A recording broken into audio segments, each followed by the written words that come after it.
because I hope you've got some questions, and let's have a dialogue. Yes, to Tara. Before we take questions, I distributed through the room here. You'll see those little microphones there. If we could pass those around, touch the switch until it turns green. We want to make sure that the recording picks up your questions. Thanks very much. I'm Mike Kraft. I was in Christchurch in February, mainly visiting my wife's friends and family in other parts of South Island and North Island. And I was struck by a couple of things. First of all, the Central Business District. Some of the resiliency, for example, or the innovations using shipping containers for temporary buildings for shops and restaurants, I thought it was very interesting. But the other thing I want to share with the group, because we're working with Mike McDonald and some others, especially on the issue of public communications. I met with some people in the mayor's office and some others, and just to pass on this problem of monitoring and reporting, which you only touched on. I'm very interested because when I was in the State Department Counterterrorism Office, I often worked in the Operations Center when dealing with it. And the problems in dealing with the public media have really compounded because of social media, Twitter, etc. One of the lessons learned, according to the mayor's office, public affairs people, is they had kept their information flow from the police and fire sort of in one section, and the public information monitoring folks dealing with Twitter, etc., separately.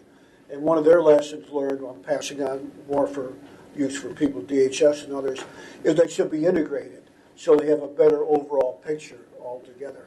Couldn't agree more.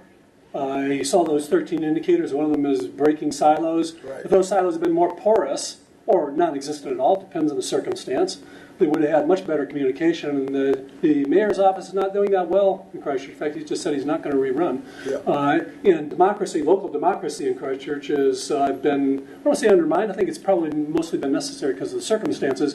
But local democracy is not in good shape in Christchurch because they formed this group called the Canterbury Earthquake Recovery Authority. It's a separate central government department specifically to oversee the rebuild, and they have authority over the city council. So who's in charge? It's not the city council anymore. It's now the executive, the minister from central government, and the senior executive over the Canterbury Earthquake Recovery Authority. I'm not saying that's necessarily bad, but it hasn't worked perfectly.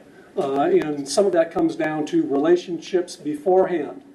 If you don't have sound social capital working for you beforehand, it's not going to work better when the shit hits the fan. I'm sorry. It's going to get worse.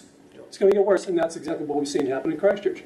The relationship between our mayor and some of our central government people and some of our local, members of parliament from the local area had less than healthy relationships, and some of those, this is what happens. So there are some things you can do in advance. Yeah. Yeah. Also, I got the impression that, though they're rather diplomatic, that after the second incident, when the central government came in, handling communications with the public got more difficult. Partly, though the mayor of Christchurch, who had a journalism background, I think was pretty savvy. The other thing is on the social capital. I met with the young fellow. Just a second, Mike. I think maybe some other people have got a question or a comment, so maybe we'll come back around to you. Okay. Someone else who saw a couple of other hands, I think. Where were they? No, you've all gone shy. Just in the back there. Yeah. Yep.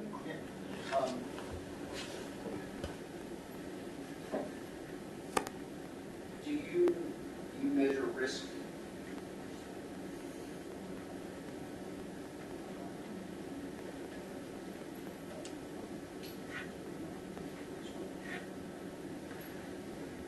Yeah.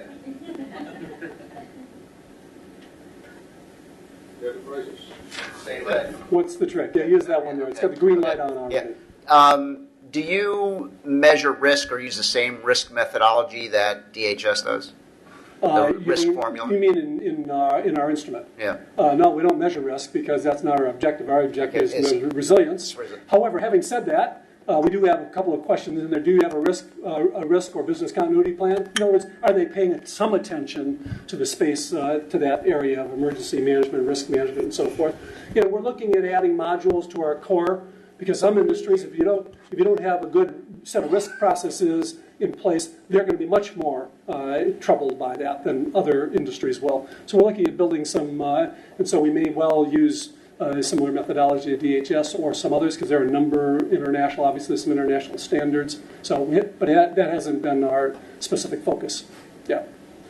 Somebody else had their hand up. Mike, did you have any of that? Yes, here. Sorry. I'll just ask a quick question. I'll speak up about the microphone. For the program that New Zealand used to send you said $500 per employee out, how did New Zealand ensure that once businesses received that money that the flow down was to the employees? What was put into place to ensure that? Nothing. So there is no true knowledge then, did that flow down? It did. Just basing it on good human nature. No, I don't think so. No, you don't give sufficient credit to the employees. Well, We're talking about people. They're much more savvy than we give them credit for. Everyone knew this scheme was. This wasn't a secret deal in the back door between the government and the employers, so nobody else knew. Everybody knew. So if the employees know it's available, they're going to be asking the employer. Not only that, New Zealand, I can't comment on other places, but New Zealand, we're fortunate, is the least corrupt country in the world, according to international studies that are done every year. And that doesn't mean there's no corruption. But generally speaking, people are going to be forthright. It's hard to keep secrets. So if your employees found out you got the money and nothing came to them, they didn't get paid. Okay? Now they're still getting paid what they're always getting paid. They're not getting extra. The employer is getting some extra money. The government said, we can do this thing with $50 million, or we could make it $100 million by doing a whole bunch of compliance stuff. Well, I go for simplicity, okay, and trust. It's one of the things we're struggling in modern society with is we don't have enough trust, and you don't build it up by compliance. I'm sorry. You undermine it by compliance. So, it's not easy. I'm not suggesting there are necessarily easy answers, but no, there wasn't any auditing. If you wanted it for more than 6 weeks, and some businesses did, you had to apply for it, and then there were a much smaller portion. There were about 80 or 90% of the small businesses participated in the first 6 weeks, maybe 3 or 4 or 5% after that. So if you wanted another 6 weeks, you had to go in, you had to apply for it. You got a mentor who helped you look at your business and verify that your business actually had a reasonable prospect of surviving, because it was going to fail anyhow. In fact, it was failing because of the global financial crisis before the first earthquake. They're not going to give you any more money. You might have gotten some for the first 6 weeks because it was simple. You're not going to get any more. So I think they were applying reasonable common sense processes by and large. Not perfect, but yes. You had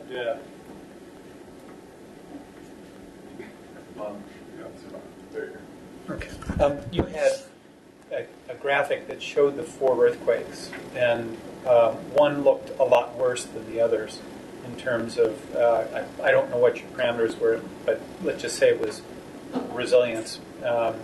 One of them had a very small percentage in terms of resilience on the various parameters.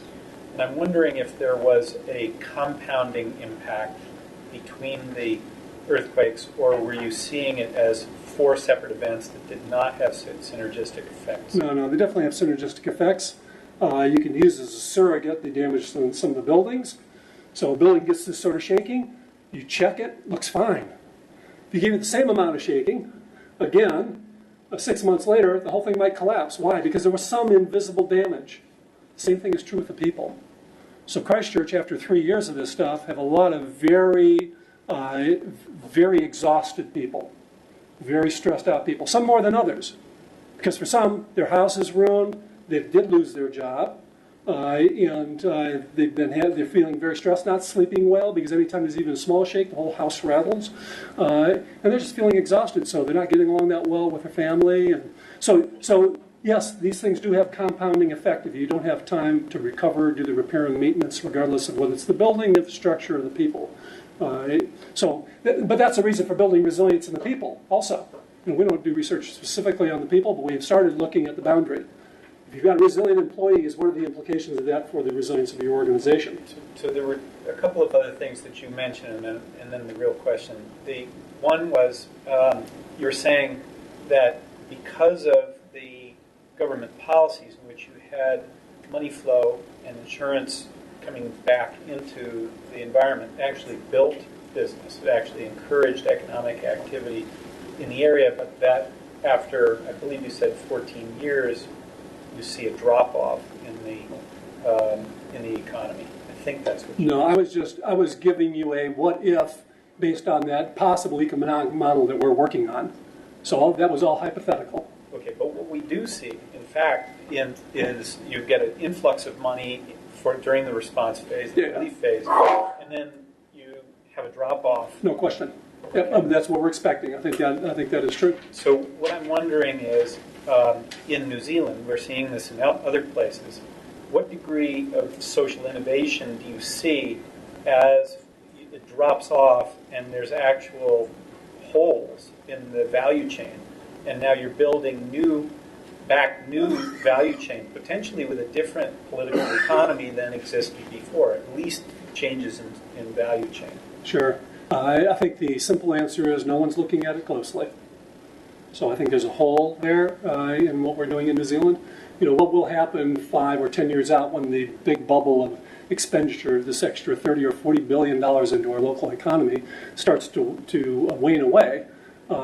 Now, a lot of the people that are coming, I say they're doing nothing. That's not quite true. So we're probably going to have an extra 20 or 30,000 people. That's 10% almost 10% of our local population come in to help with the rebuild.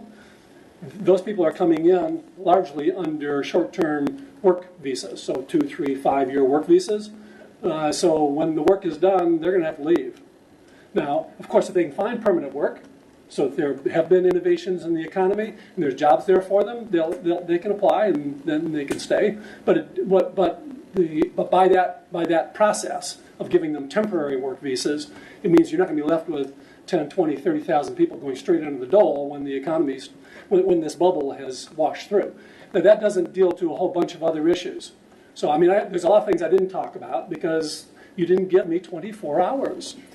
You know, you gave me an hour to talk, which was, I mean, it's enough to listen to. But there were a whole bunch of unintended consequences from our high insurance, for example. 75% of our commercial buildings in the CBD will be demolished. Okay? Most of them are gone already. I've got photos I can show you. You know, these huge holes where there used to be 20 buildings, only 2. There's only 2 left. However, half of those probably would not have been demolished if we weren't so well insured. You're a building owner. You've got a damaged building. You're probably going to argue for demolishing the building, not repairing it. And you'll get engineers that will say that's the way it should be. There's probably benefit. You know, there's a point to argue. But there's a whole bunch of buildings. If we didn't have such good insurance, there's a bunch of buildings we wouldn't be losing. Is that a bad thing? Well, no, there's a silver lining to that. We're going to have this wonderful inventory of new buildings built to the latest standard with better seismic support and so forth. So that's good.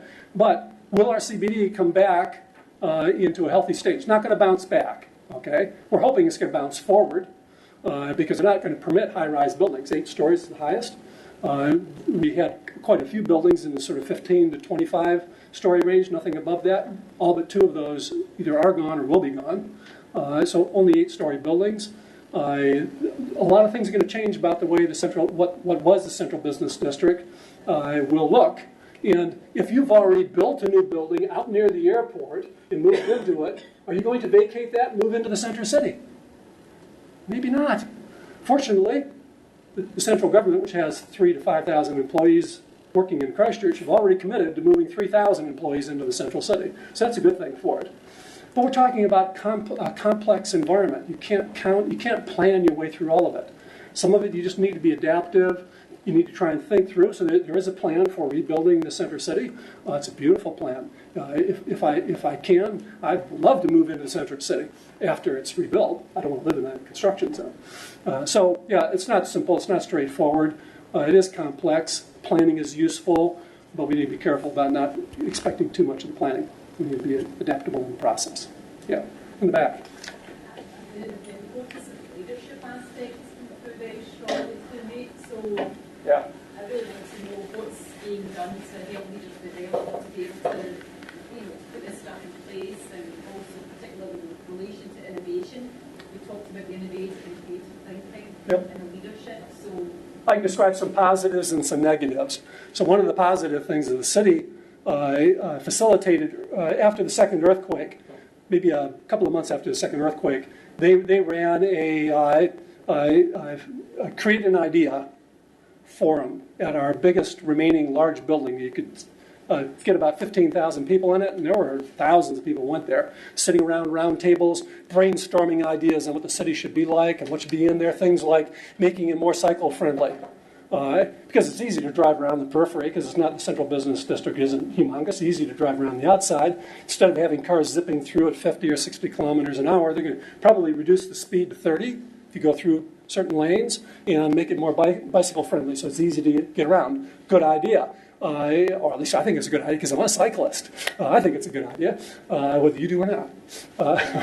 Yeah, other things. Improving the communication infrastructure. So the central government is in the process of rolling out a multi-billion-dollar fiber to the door throughout our country. And they've only just started. What they did was they reorganized the priorities, and Christchurch rose right to the top. Okay, so Christchurch is getting all this fabulous infrastructure put in. That was one of the ideas that came out of this good ideas brainstorming session. There were a whole bunch of those that informed the rebuild city plan. So that was a positive stimulus. But we've got, because of the way things have gone, we've got central government having a lot to say in the city when normally you'd be saying it yourself as a city, the mayor and the local council. And so we've got quite a disturbed who's in charge, who's the leader. And the minister who's in charge from the central government, he's the Minister of Disaster Recovery. He is a guy who knows how to get stuff done. He's just not very good at listening to people sometimes. And he's working on it. I mean, he is who he is. I'm not putting him down at all. I think we're getting a lot done as a consequence. But we would probably be getting better solutions, happier citizenry if he were a bit more collaborative. But again, you have to work with what you've got. And we don't get a lot of practice at this. So I think sometimes people expect too much. But if we looked forward and built those relationships happily for today, for the day-to-day, then they'd be there on our behalf when trouble happens. And we're just not that good looking forward, unfortunately. We look forward to try and forecast what's going to happen rather than looking forward and saying, if I've got a really healthy relationship like Peter Townsend did with Bill English, we could get this really good outcome with that wage subsidy thing, which they did have. Yes, in the green. So Kevin Morley with the American Water Works Association, so particularly pleased to see the discussion about our colleagues in Australia and the water studies, so certainly would like to follow up on that. But I'd be interested in any kind of, does your organization capture some of the kind of recovery or, from a code or construction perspective of different infrastructure and how they've adapted? We've got a lot of stories about how some ways in which they've adapted, but it's outside of our purview to deal with code, construction, new building materials. Now that's not entirely true. Part of our research, one part of our research group, especially the people located in Auckland, are specifically focused on the reconstruction, post-disaster reconstruction. But again, they're not. They tend to focus on other aspects, not on the building code or the materials code. So a lot of our water and sewage pipes were concrete or clay, clay tile, because we've got an old infrastructure. You got that problem here in the U.S.? Just a little bit. Yeah, no. Yeah, we do. Same. We've got significant problems there, and so they're replacing with newer materials. So I don't know exactly what they're called. It's a black plastic thing. Oh, right. Yeah, that's right. So their Build Back Better is part of the theme from this particular part of our research group. Okay. Yeah, so they're informing processes, informing some of the things in the code, but that group tends to focus not on building codes. There's others who do in the country. Yeah, part of the reason we've developed based on some work I did here at Mason a few years ago, a utility resilience index that sort of parallels some of the points that you're looking at as well. So I'd be interested in collaborating afterwards. Thank you for being here. Really happy to talk. Please do visit our website. There's a lot of stuff that I've only touched on today that's on the website. In the back. Two questions. One, can you prove models? I'll give you one at a time. Tools. Tools. Associated costs. For the full benchmark tool, there is. So right now we've set we're still working our way through this because the availability commercially is only just this year, and we haven't even got our online version up yet. We're in the process of testing it. $300 per organization, and then some cost above. If you're going to survey more than 200 or 300 employees, be some cost above that. But we can negotiate, and that assumes that you get the training and you do it effectively, and that you look after all of the processes of rolling it out. If you want us to do that, we can negotiate that, but you will have to pay for it, of course. We have limited resources, but the cost of self-service, relative self-service, is very low. You should not provide a barrier to any organization. And for smaller organizations, they can use the thumbprint, which costs nothing. That's zero. Any of you could go on after you leave here. You can try. I encourage you to. Be sure you tick that box that says just have a play. Okay, I don't want you messing up our data. Yeah, somebody else. Yeah, no question. You also touched on the social capital issue, and you mentioned the university students. I met with a guy who set it up, Sam, who said they ended up doing a computerized system, so when people asked for help, they could make sure that there wasn't duplication, and they teamed up with the farmers for heavier equipment. But were there any other examples? New Zealand culture seems to be a bit more, help your neighbor. Absolutely, yeah, but sometimes better than others. You'd be surprised if you'd surveyed our city, how many of your neighbors do you know? That sort of question. You would have found out a lot of them didn't know any of their neighbors and only knew two before the earthquakes. After the earthquakes, the numbers have gone through the roof. So I can give you lots of other examples. There's a church in our city that was located in one of the most badly damaged areas, so they decided they were going to be distributing food. So they went around collecting food, and they asked for help. There were about 20 other churches that said, yeah, we're happy to help you. We'll get food from our side. We'll send people over to help distribute it. We can provide a truck. We can provide a driver. We can provide, a second shift. So lots of examples. And in our community, I give you our personal example, not so you think that my wife and I are anything special, because this is happening all over the city. But during the first 3 weeks after the second big earthquake, we had 20 people through our house. Some of them stayed for a week or two. Some just stayed overnight. But their house was broken. In fact, the good story is when I went to pick up my son and daughter-in-law, who was 8.5 months pregnant, lived in a badly damaged part of the city. The morning we talked with them, they were safe. The house was okay, hadn't fallen down. It looked like it continued to stand up. No power, no waters, no sewage, no nothing. I'll come and get you in the morning, or do you want me to come tonight? No, come in the morning. So I get my four-wheel drive and drive over there and have to drive around some of those holes with cars in them. And I finally get to their place and, good to see you, Dad, and, would it be okay if Ann comes? And I know Ann. Ann is a past student of mine. She owns the flat in the back. Flat's like a duplex, so my son and daughter-in-law own the front flat, Ann owns the back flat. No problem. So we walk down the driveway, and I go around the back, and, John, you're my hero. I said, well, no, we're just helping out. And then she says, can my sister and her husband and 2 kids come with us? I said, yeah, of course. So we go on the caravan. We all get back to our house, and her sister and husband and 2 kids only stayed until the early evening because they had other friends they could go stay with, and they did. And then we get a phone call from our son in Auckland, our other son who lives in Auckland. Can these other 2 friends, whose house was in an area not too far from ours, old brick, 2-story. One end of the house, all brick, just fell out like this. That was included their apartment, so they're looking out in open space. Building stood up, they evacuated. Could they come and stay with us? Yeah. So they came and they slept on the sofa on the floor. We had beds, but only so many beds. So they just stayed one night, and then they caught a flight the next day off to their families in the North Island. And that wasn't uncommon. That sort of thing was going on all over the place, sometimes for weeks or months on end. The following year, we had our son and daughter-in-law with us for 5 months, and our grandson. She was 8.5 months pregnant at the time of the earthquake, so there's 3 of them now, for 5 months because their house is being repaired, and theirs was reasonably badly damaged, so there's quite a lot of work that had to be done to their place. Again, happening all over the city. So, yeah, New Zealand is fortunate to have that kind of culture, and I don't think it's just New Zealand, but it isn't everywhere. We can see that. You used the word hubris, humility. Any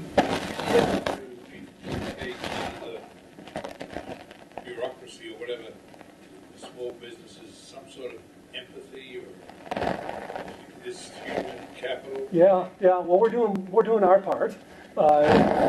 So I think the answer is yes. There's at the University of Canterbury before the earthquakes, there were probably 20 people or groups, small groups, doing research in the disaster-related space of some sort. So and there were some civil engineers, some geographers, not many. Now there are 200 projects going on, including quite a few from our psychologists and sociologists, looking at exactly the issue of how do we look after one another? How do we get people to bring that on board? How can we incorporate that into a culture? One of the sad things that I'm seeing happen, and this is normal, but still sad, is we had this huge bulge for quite a long time of people looking after one another, caring for one another, knowing your neighbors and everything. And I can slowly see that starting to tail off.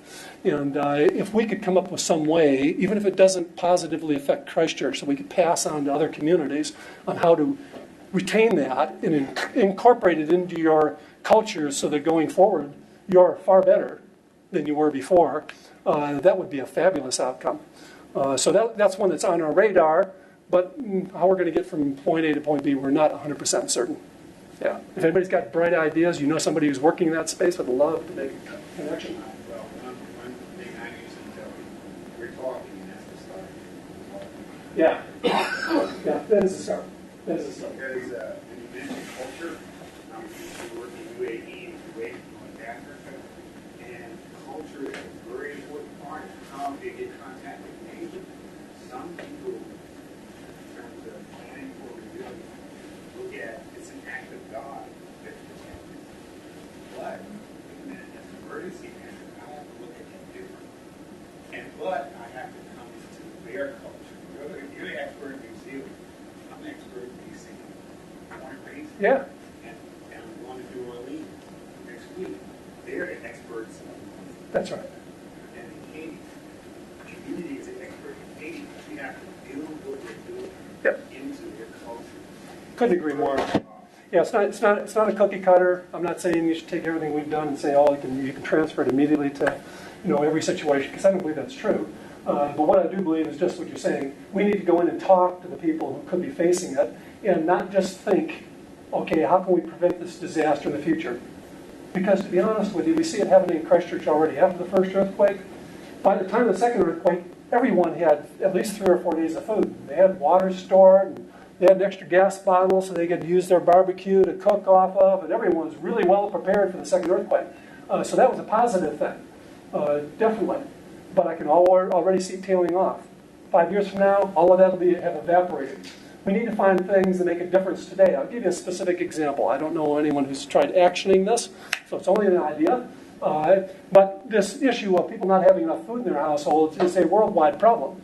And most people only have 1 or 2 days' worth. The wealthy typically do have 2 or 3 weeks' worth, but the poorer, lower socioeconomic, they buy food every day. All right? Well, and then we try to scare them into getting 2 or 3 or 4 days' worth. It absolutely does not work. Okay? Not improving at all. So what could you do? How about a program to help them learn how to buy food every week or every 2 weeks? Not because it's going to improve their food security, but because it's going to save them 10 or 20% of their food budget and improve the way they feed their children. Okay? Now that's something they can understand today, but a consequence of that is they're going to have between a half a week and a week's, on average, food in their cupboard because they're buying food every week or 2, not every day. Now, a lot of those people get their food, or a portion of their food, from food banks. Food banks will only give out food 1 day at a time, okay, for 1 day. So they're part of the problem, even though they're part of a solution. But what you need to do is sit down with them and say, here's an idea for a solution. Let's sit down together, because you're all involved in the problem. Let's get you involved in the solution. Let's find a way so that the food banks can give out a week's worth of food at a time instead of 1 day's worth. Yeah, they're going to have to build up a buffer, but they give out a week's worth every week, don't they? They do. Yeah, for those same people. So it is a problem. There are obstacles to it. But if we keep on trying to scare people into preparing, we're just going to keep on wasting our effort because it doesn't make a difference to them because they don't believe they're going to have it until it hits them. And then they continue to believe it for 6 months or a year or 5 years and then it disappears. So we need to build their capabilities that'll improve their lives today. if I might, I don't want to cut off discussion. We have the room for the rest of the evening.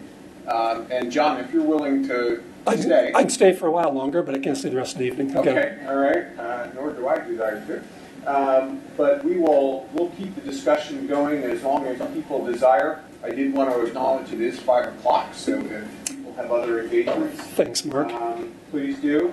And I want to take the opportunity to thank you, John. Appreciate it. And invite you to linger and keep the dialogue going. Please do. Before we cut back over, I just want to express again my thanks to Debbie.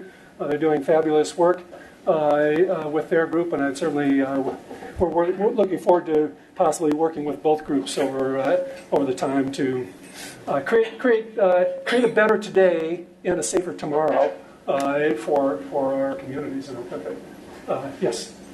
So one of the things that seemed to be apparent in what you were saying was that. Why don't you hold just a second? Those who need to slip away, please do just go ahead and go. Yeah. Was that there was the hierarchical system seemed to get more hierarchical, and what we saw in New York was actually a fairly robust build-out of the horizontal networks. And we're moving toward more of a distributed, collectively intelligent grid, so that we're actually getting more local food production, more local energy production, and so on. But it represents a shift in political economy, which is difficult. And I'm just wondering if there's any attempt to think forwardly about more distributed, collectively intelligent grids that would enable more sustainability from local production, not just storing. Yep. I think both of those things are valid and valuable. So I think the answer is yes. I know that it's happening here. I know it's happening in New Zealand in various ways with people who haven't been gardening for years starting to grow some of their own food. That's a real positive thing. But when the winter comes, here, at least, depending on which part of the country you are in here, you're not growing anything because you've got a foot of snow on the ground. In New Zealand, we've got winter crops. You can grow right through the winter. So it is a combination. So maybe the solution for some communities is a combination of those two things, buying weekly or monthly and growing more of your own food, some combination. But I would caution you about putting too many of your eggs in just the local basket, even if it's distributed, because when you have a regional disaster like a large flood or a large earthquake, you disrupt the entire region. And if you haven't got good connections to other regions that can help you and you can help them, you could find yourself in trouble. And one of the Australian water companies was in that condition. They're in quite a isolated area. They're very self-reliant. But from our standpoint, resilience is about self-reliance and interdependence. It's both. And they have very little interdependence. It hasn't come back to bite them yet, but someday it's going to, because they're too independent, too self-reliant. Yes. Yes. Why was the second earthquake so much more destructive than the first? Although the first earthquake was larger, had a larger. Yeah. For some of the other talks I've been speaking all around the country. One of my other talks has got a slide in it that compares the two. So you're right, the second one was smaller, but there were a number of things about it. Number one, it was much closer to the surface and closer to the city. The way they measure earthquakes is two main ways. One, where you typically call the Richter Scale or the moment magnitude scale. What that measures is the total energy release. It gives no description of over how much space, over what distance, how deep it was, nothing. Okay, just total energy release. It'd be like we dropped a bomb on Hiroshima, but we missed. Okay, it would have no effect on Hiroshima. And it's just like that. So the second earthquake was much closer, almost in the middle of the city. And then there were a range of other things. The epicenter was in quite a rocky mountainous area, which amplified the energy into the center of the city, which is the reason why geologists think, the reason for the very high peak ground accelerations. Yep.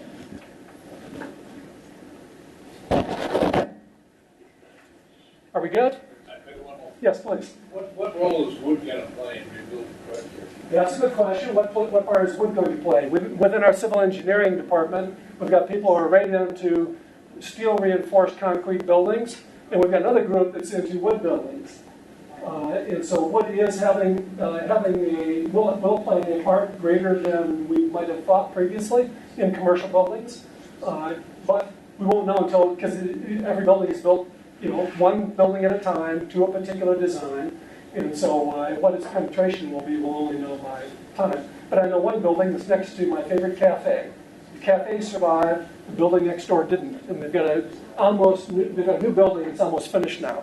And they used the most massive glue laminated beams I've ever seen as the primary supports through this 3-story building. So, yep. So there's some real benefits to wood. Yeah. So, don't know the whole answer to that one. Then we'll unfold. Yeah. I have started. I was originally an accountant student. And then I moved into information systems 30 years ago. And then I moved into computer security and network security, like my research area, teaching area. In America, I started this program almost 10 years ago.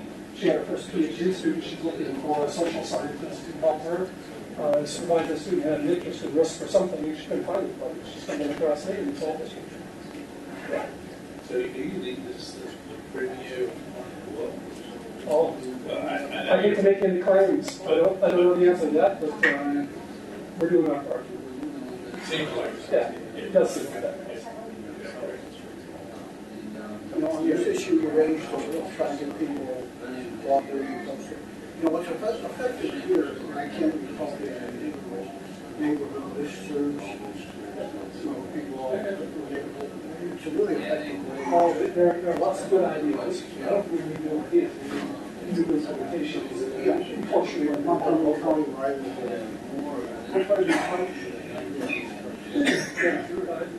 East side, there's a suburb called Richter Township. Oh, yeah. There's some of this.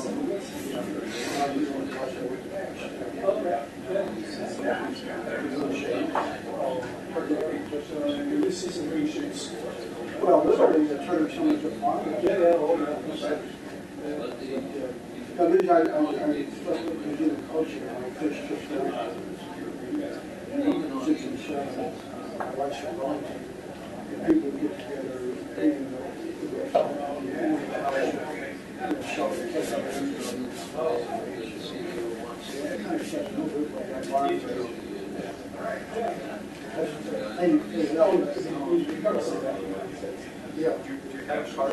I did, but I've spoken so much since the beginning. But just go to the website. Positions. So how long are you here? Another 10 days. I think I'm not going to see. I was in Colorado.